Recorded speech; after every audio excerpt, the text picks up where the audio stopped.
Hello everyone, welcome back to our channel. In this video, I'm going to show you how you can download and install JPay. Before that, make sure you are connected with your internet and open Play Store app on your phone. At the top, you can see search bar, tap on it and then type JPay and search it. There you can see JPay, tap on it and you can see green install button, tap on install.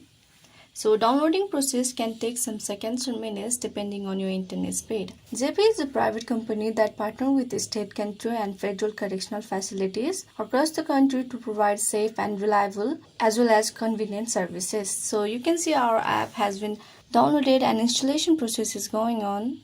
After completing installation process, at the bottom corner you can see open button, tap on it to start.